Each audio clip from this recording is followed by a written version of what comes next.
the harms and what we can't just leave to capitalism alone to address. So I'm curious, in your view, let's talk about the negatives before we talk about the positives and how we can, because I think without addressing the negatives first, then we can't really speak confidently about the I agree. positives. So what do you think are, I mean, you mentioned things like inequality. Um, how do you see that? I know, you know, you've attended regularly the World Economic Forum in Davos, and I remember you once relating a story to me that you were at a dinner and, you know, they just, with a lot of very high net worth individuals that seemed to not care.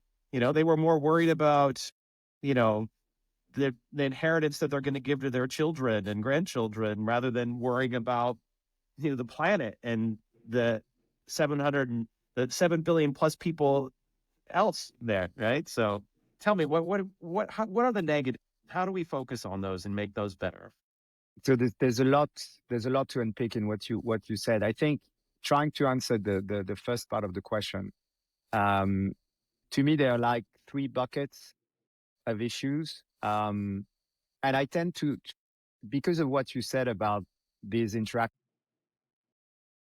The wealth inequality, income inequality, is not really a problem in a laissez faire capitalist society. And the reason why is because every time laissez faire capitalism has been implemented, it's led to skyrocketing standards of living for the working class. So even if uh, wealth inequality does increase under laissez faire capitalism, and I'm not commenting on that one way or another, but even if it doesn't matter. Because what matters is absolute standards of living for the working class. That's the most important metric if you're judging a socio-economic system.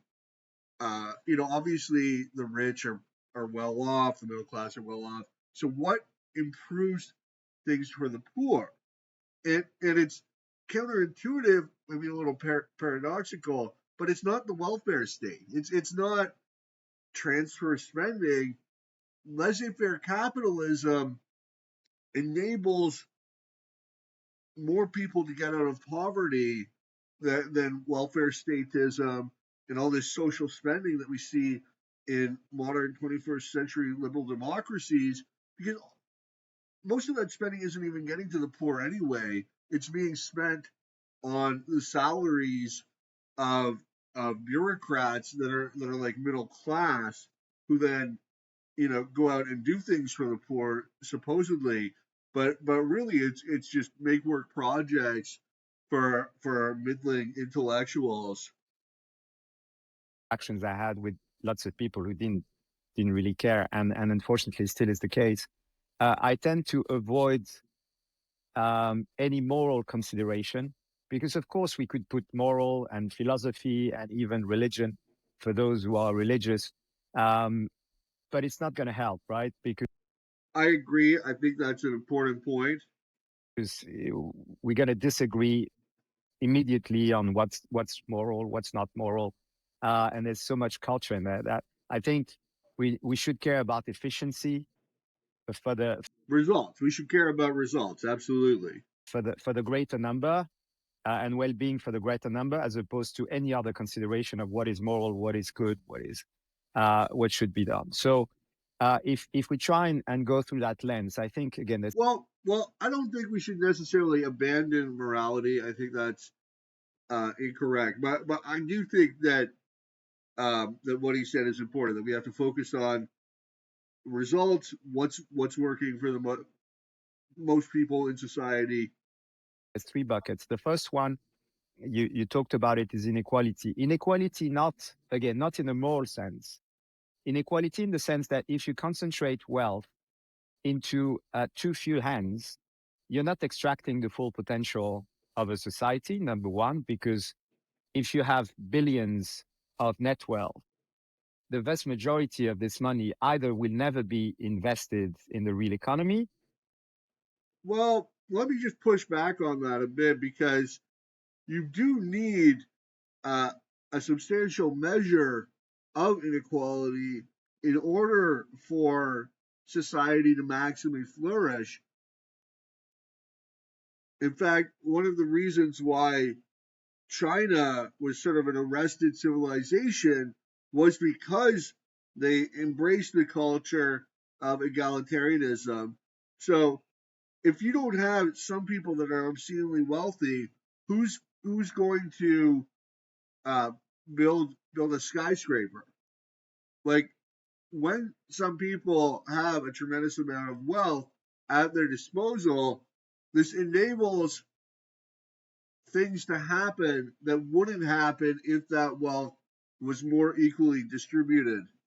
Now, there could be a lot of downsides to this too, but that's at least one potential upside that I'm not sure a lot of people consider. Or will be invested in unproductive assets like art, like already built homes, yachts, planes, whatever. And so the return on that investment is virtually nothing. So there's no trickling down economy. That, I think, is now established. Well, there might be trickling down economy if there's less concentration of wealth. But in a very concentrated society like we have today, there's an efficiency issue. That's a very interesting point, actually. So he's arguing that rich people often invest in unproductive assets like art. And today, as you probably know this statistic, that 1% of the population has 43% of the total wealth globally, it's a mad number. And it can't be an efficient way of growing the economy and investing this capital, right? So It seems like he's just smuggling morality back in here, though. His preference for equality. So inequality breeds inefficiency. Inefficiency lead to a lack of progression for the masses. They can't really see their purchasing power improving. They can't really see their kids being better off than them, and this leads to political.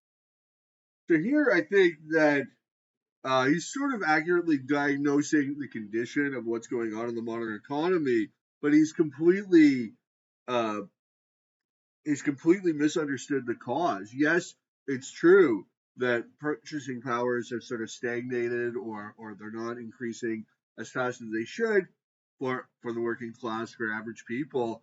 But the reason for that is because of the modern state, the high taxes, the inflation, the military industrial complex.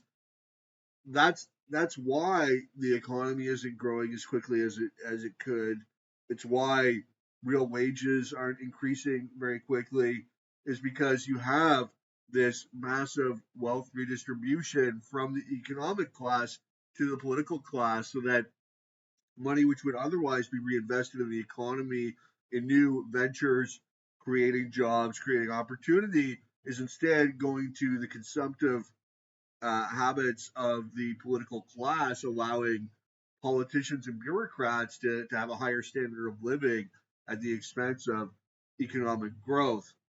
And especially the impact of inflation. If your money's constantly being devalued, if it's always worth less over time, then people aren't going to save.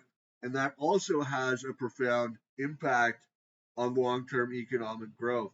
So I think that the phenomenon he's discussing is real, but it's inaccurate to simply say it's because of capitalism or the market economy, when in reality, this is because of big government, because of high taxes, because of inflationary monetary policy, because of the wealth redistribution and the high levels of government spending that create the need for all these taxes. Political discontent and And then sort of the proof of that is how much quicker real wages rose during laissez-faire, when there wasn't, the massive government intervention in the economy, when things were much more of a free market, non government intervention in the economy. Real wages were rising, at a rate of like 10, 20% a decade. uh, the sort of growth that would be unimaginable in a developed country today. The type of political trends we're observing now in the West, whether it's in the US or in most countries in Europe, where it's all about populist rhetoric and it's all about very broken and very bifurcated societies where it's very hard to reunite countries and societies with the two sides. So inequality is Yeah, that's the problem with democracy is that no, good ideas don't win out. You have to appeal to the lowest common denominator. So the people that will say whatever, promise whatever without any real consideration or plan of how they're going to achieve that, they're the ones that people are going to support because they're saying, I'll lower taxes, cut government spending, I'll give you a new head of hair, like whatever.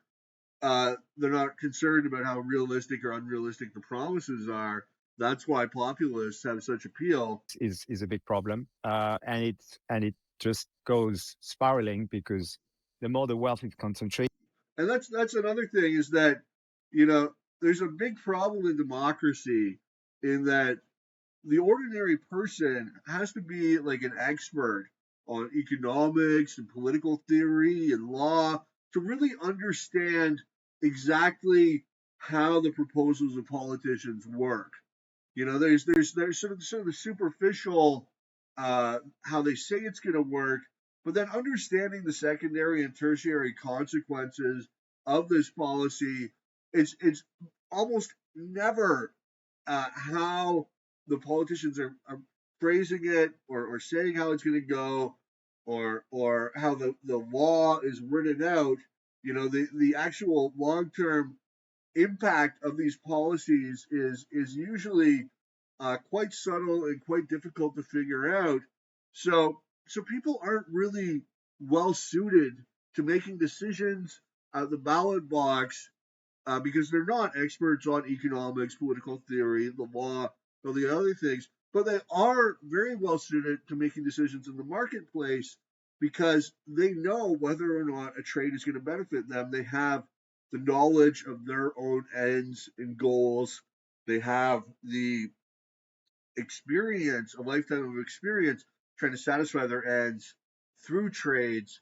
So people are very, very good at judging whether or not a transaction in the marketplace is going to benefit them or not, but they're not very good at determining whether a politician's proposal is going to help them or hurt them in the long run. The more it's going to be concentrated because this wealth will compound, and the more it's going to breed political discontent. The second one is about, and I don't like to talk about climate change in the narrow sense because it's first scientifically there's a lot of debates about correlation versus causality.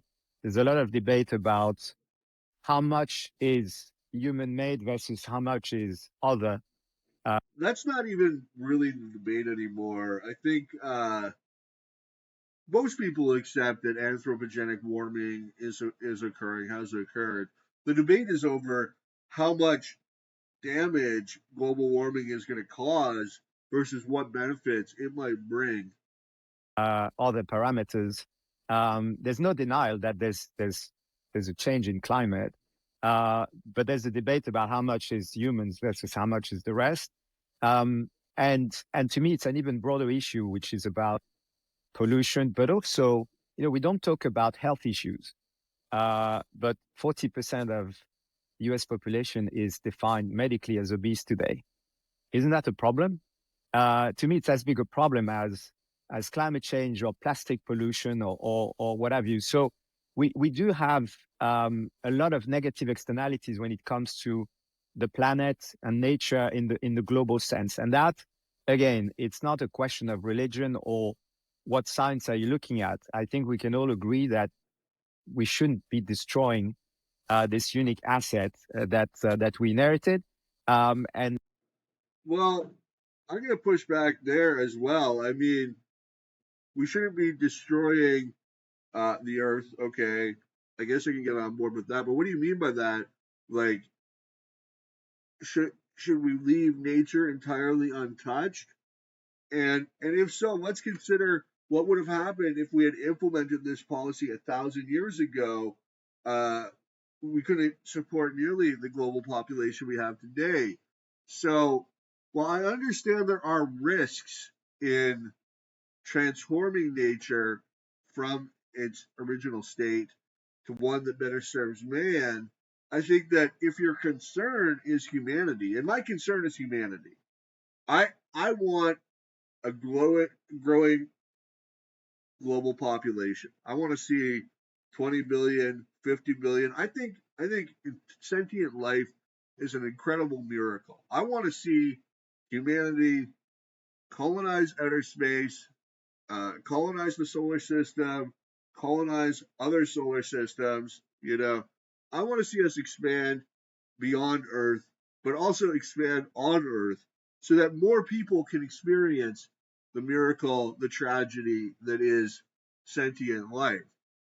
And in order to do so, we're going to have to continue, and also not just for the sake of having more people, but for the sake of having the people that exist today or will exist in 50 years from now to have a standard of living that is beyond, $6 a day in income.